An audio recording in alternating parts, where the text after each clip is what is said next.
guys, welcome to my new vlog. आज चाहिँ हामी आउँदैछौँ होइन, यो कयान भन्ने एउटा सानो गाउँबाट चाहिँ हामी जाँदैछौँ क्लुज। यो चाहिँ बाटोमा हामी गाडीमा छौँ। कयानबाट चाहिँ अहिले हामी क्लुजतर्फ लागिरहेका छौँ। यो बाटोको सुन्दर दृश्यहरू हजुरहरूलाई देखाइरहेको छु। कस्तो लाग्छ हेरेर सल्लाह सुझाव दिनु होला। केही गल्ती त्रुटिहरू भएकोमा सच्याउने छु र सच्याउनको लागि के गर्नुपर्छ त्यसको लागि पनि हजुरहरूले मलाई सजेस्ट गरिदिनु होला। वेदर चाहिँ लास्ट राम्रो छ आजको, एकदम राम्रो छ। मजाले घाम लागेको छ। अगाडि वरिपरि पुरै सनफ्लावर मकै एकदम राम्रो भइरहेछ। मकै चाहिँ यस्तो मजाले जमाएर हालेको छ यहाँको होइन। अहिले अब खेतीको सिजन राम्रो छ ठाउँ। यो चाहिँ अहिले गाउँ एरिया हो। अहिले चाहिँ हामी क्लुज नापोका भन्ने सहर जाँदैछौँ, जहाँ चाहिँ हामी बस्छौँ। तपाईँहरूलाई मैले लिएर जाँदैछु है। यो अगाडि देख्न सक्नुहुन्छ यो पहेँलै भएर यो फुलेको फुलहरू होइन। यो चाहिँ पुरै सनफ्लावर खेती हो है। सनफ्लावरको चाहिँ खेती गरेको रहेछ यहाँ चाहिँ। यस अब चाहिँ हामी नियरली क्लुज सहर पुग्न लाग्यो आई मिन है। अब यहाँबाट चाहिँ क्लुज सहर सुरु हुन्छ यहाँ तल गएपछि।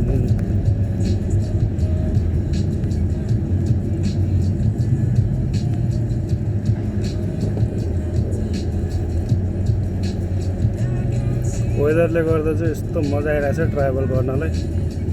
एकदम मजा आयो आजको दिन। अब छुट्टीको दिन होइन, कहीँ न कहीँ त जानै पऱ्यो, केही न केही त गर्नै पऱ्यो भनेर यता आएको। रमाइलो भयो। यो अखरोटको बोटहरू नि पुरा यस्तो राम्रो छ। अखरोटहरू फलिरहेछ। अब अलिपछि चाहिँ अखरोट टिप्न आउने, किन्नु पर्दैन, यति सजिलो छ भनेर भन्न मिल्दैन। हेर्नुहोस् होइन, किन्नु त पऱ्यो। अब हामी आइपुग्यो क्लुज सहर छुन लाग्यो।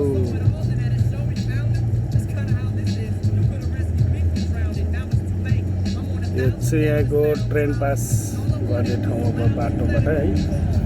एक्ज्याक्टली के भन्छ थाहा छैन, तर यो चाहिँ नि मेरो पर्सनल ओपिनियनमा चाहिँ नि ट्रेन पास, यहाँबाट चाहिँ नि ट्रेन पास हुन्छ।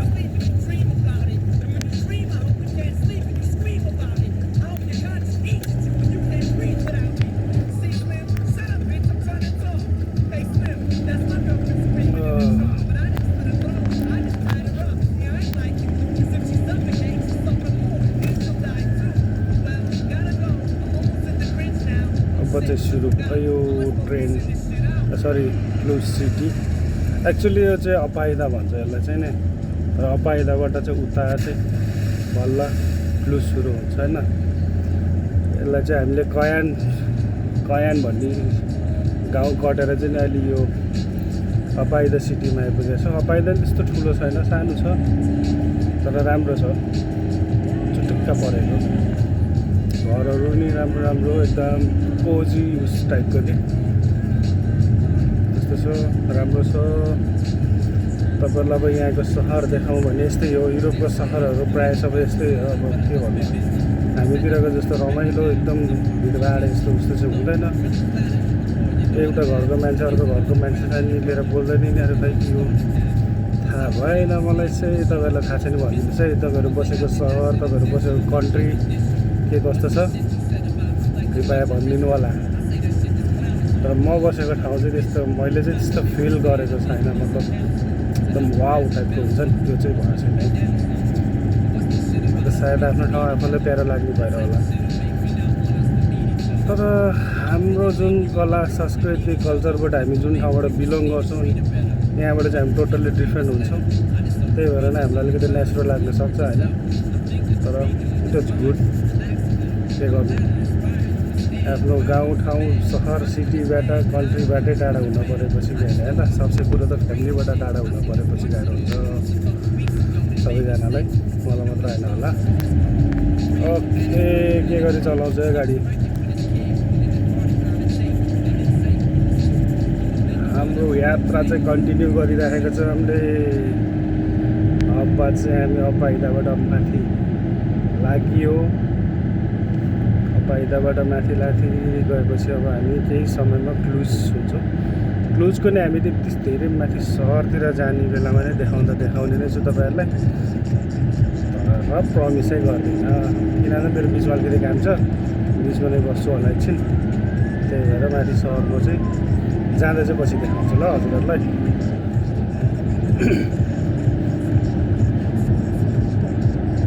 वेदर चाहिँ लास्ट रमाइलो छ, आजको चाहिँ एकदम शान्त छ, त्यस्तो साह्रो गर्मी पनि छैन होइन। अस्ति गएको 2 हप्ता अगाडि चाहिँ लास्ट गर्मी थियो, अलमोस्ट 40 ओभर नै थियो होइन टेम्परेचर चाहिँ।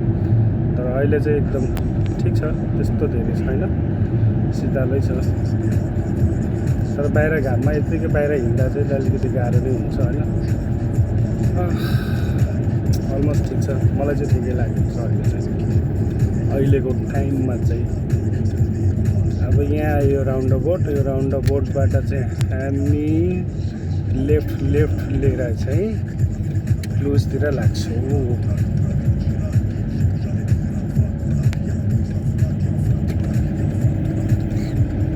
अब चाहिँ केही समयमा, धेरै होइन 3-4 मिनटमा। व्हाट द हेक, के हरन लगाउँछ यार साला, बाटो आफ्नै जस्तो गर्छ त टोटोले।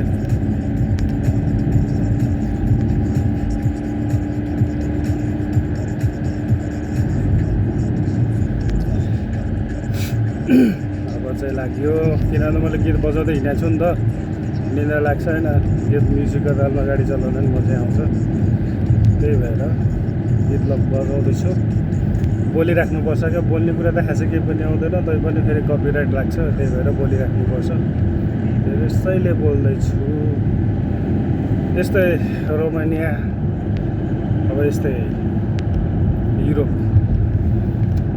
अब के भन्नु, युरोप भन्नु कि लेक भन्नु हो यसलाई। अब हाम्रो सहर जस्तो त छैन यो, तर राम्रै छ, ठिक छ, केही भएन। आफ्नो कर्मभूमि हो, कर्म गर्न आएको हो यहाँ हामी होइन।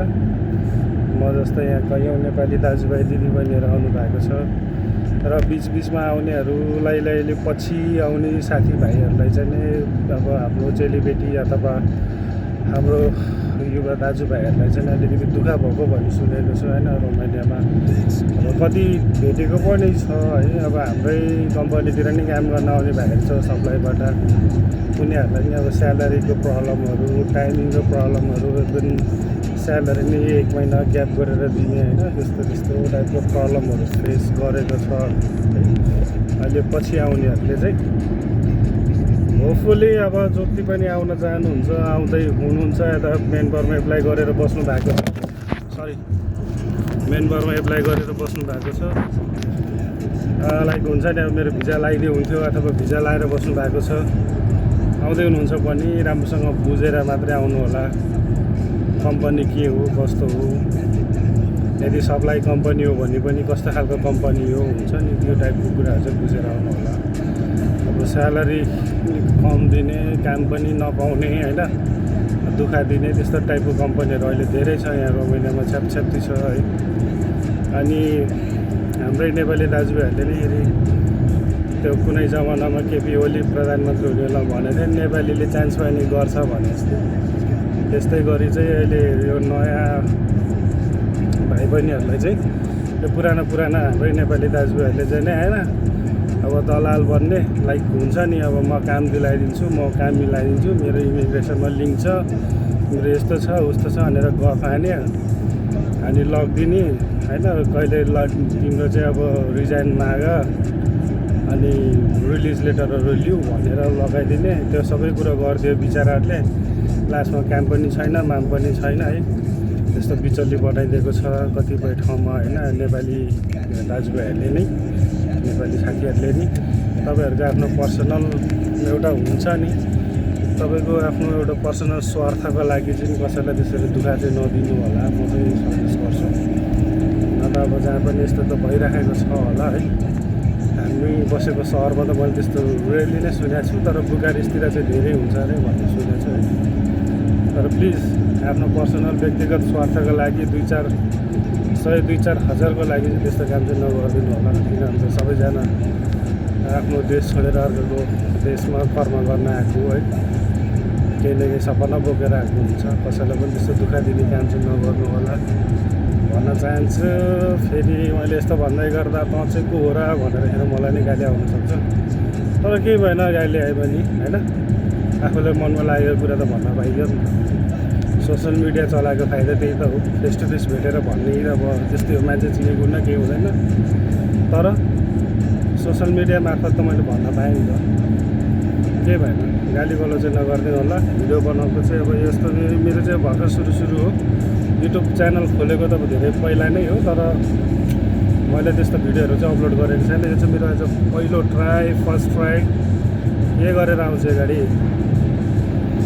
फर्स्ट ट्राई होइन। अब फर्स्ट ट्राईमा चाहिँ के कस्तो हुन्छ, अब भिडियो एडिट नगरिकन डाइरेक्ट हालिदिने म चाहिँ होइन, ऱ्यान्डमली हालिदिने। त्यो एडिट गरेर बनाइवरिहाल्न झ्याउ लाग्छ क्या मलाई, जे छ त्यही हाल्ने, एकदम फ्याक्ट कुरा।